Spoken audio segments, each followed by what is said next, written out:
All right, this is Todd Owens with Capital Chaos TV, and we're here tonight at the Fillmore in San Francisco with Ted Aguilar from Death Angel. How you doing, Ted? I'm doing all right. How you doing? I'm doing great. Awesome. Great. Thanks for taking the time to be with us. Thanks for having me. Just got a few questions for you. So first off, you're on this tour with Children of Bodom, opening up for Children of Bodom in Tier. And how's the tour been going? You've been on about 3 weeks. Like 2 weeks. We spent most of the 2 weeks up in Canada. Freezing cold. I mean, I think I've had my quota of snow and, negative temperatures and whatnot. But the tour's been going really well. The Bodom guys have been awesome. Their whole entourage, band and crew have treated us really well, and the shows have been amazing. So, we couldn't be any happier.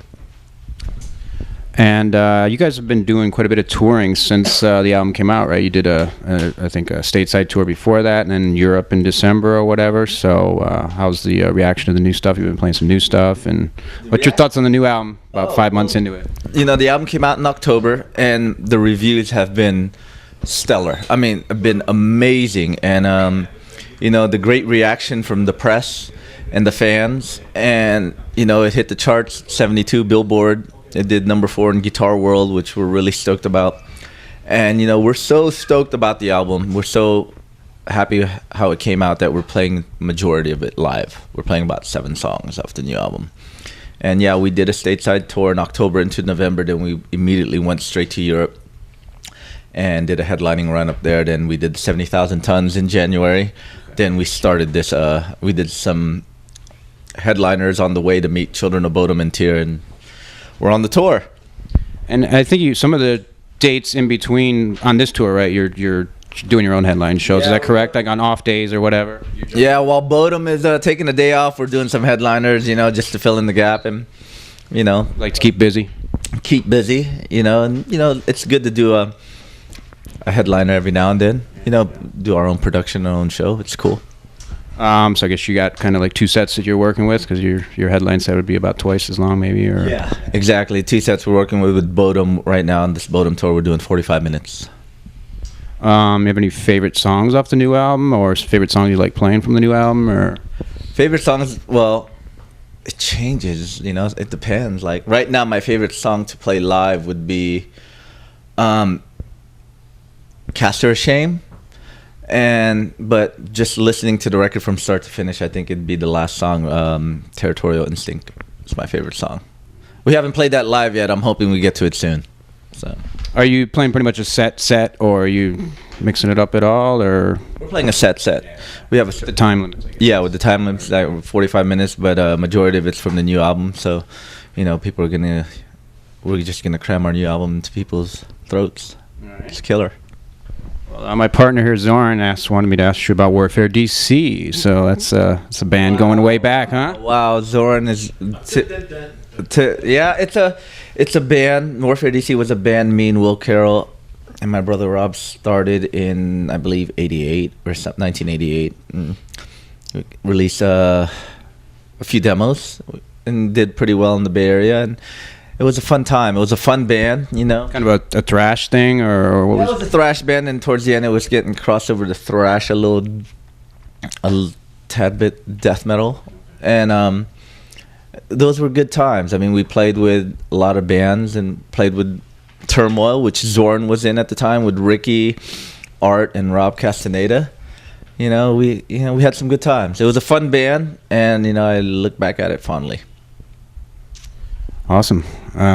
Demos, you still available somewhere? Or you maybe listen to them online or something? Well, I have the demos. I haven't actually converted them to any MP3 formats. I mean, when it comes to all that old stuff, Will Carroll has pretty much everything. Yeah, he's the guy that has it all.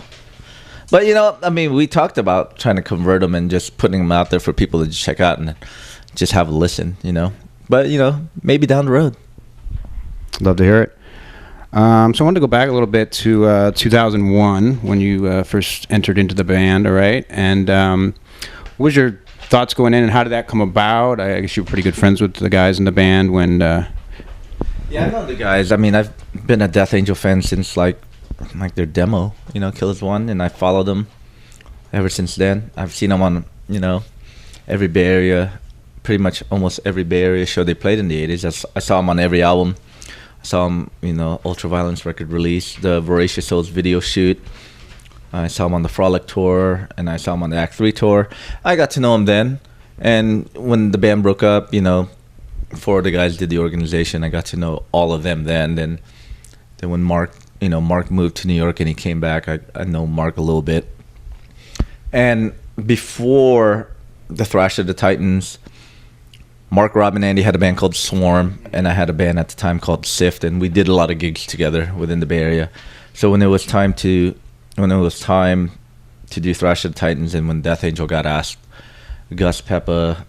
He was overseas at the time or something? Or was he overseas? He was overseas in the Philippines, and at the time, Rob reached out to him, and he kind of, respectfully declined, but he was stoked that the band was getting back together, so Rob gave me a call and asked me if I wanted to do it, and was it 13 years later?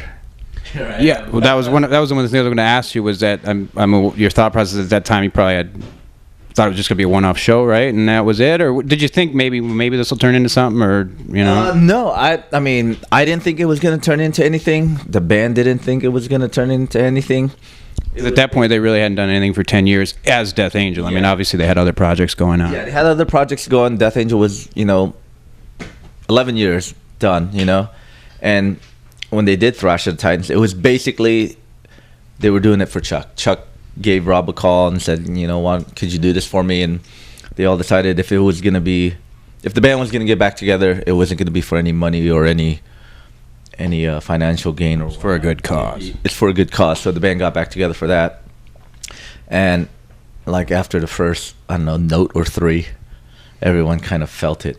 At least the 4 of them felt that, wow, people do really miss Death Angel. And from there on, it was just a few shows, like, oh, we got a one-off here, let's do a show here. And we did a tour. Did some shows in the Bay Area, and I think you did some festivals or something in Europe, correct? Yeah, we got offered a tour.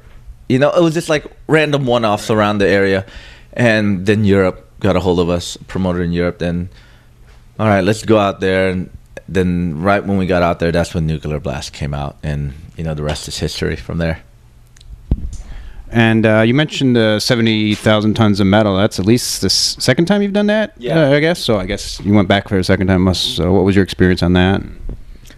It was great. The first one was the best, in my opinion. I mean, you had all the Bay Area bands. You had Testament, Exodus, Forbidden, and Death Angel in one boat. And it was like the first time. No one knew what to expect. We were just a bunch of metal bands getting on a boat with 2,000 people, and it turned out to be great. The first time. The second time was, it's a bit different, but we still had a great time. We played with great bands. Carcass being my favorite of the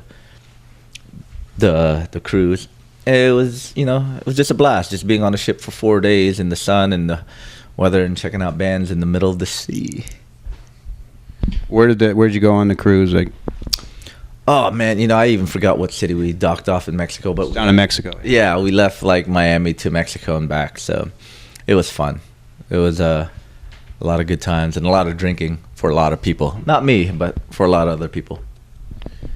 How's things been, I guess, the last 3 or 4 years since Will and Damien's been in the band? So you've been in the band for 12, 13 years, I guess, now. So you did 2 albums, the other guys, and now with those guys, it's a lot. Some people say it's kind of almost a rejuvenation in some ways, but how do you look at it? It's been great. I mean, it's something we needed, and them being in the band helped us, not only be better musicians, but to be able to go out and tour. That's the thing, when we did the Art of Dying Killing season, we did some touring, but it was always limited to people's schedules and work schedules and whatnot and family schedules. But, with having Will and Damien in the band, we were able to just, all right, let's tour. And we were able to cover a lot of ground around the world.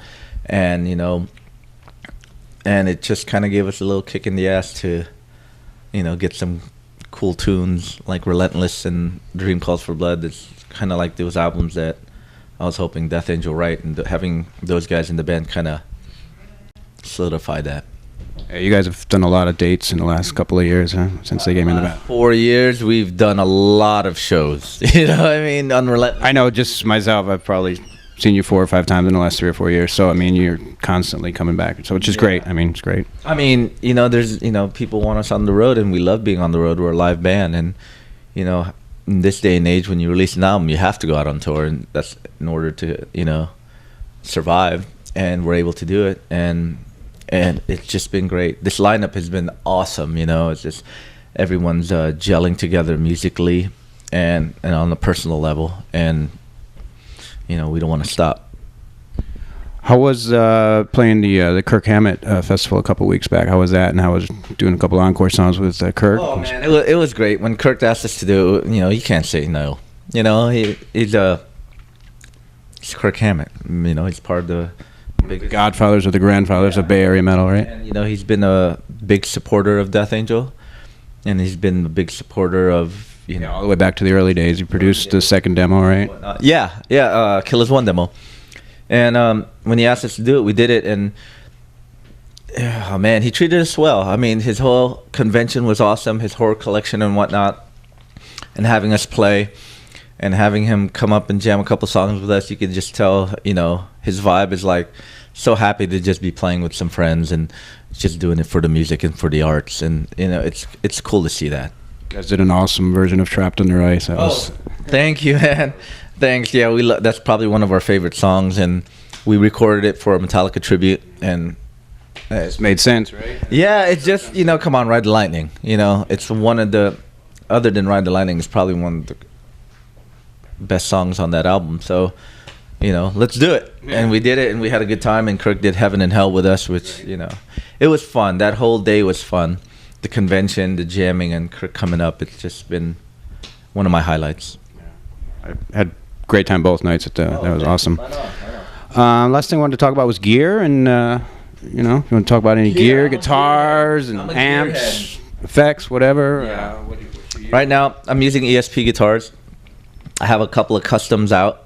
I have an all-white one. It's just strictly all-white, white pickup, one volume knob, and Mark named him Casper. And I have Wolfie, which is Relentless Retribution, the album cover all around, wrapped up as a ESP custom Eclipse.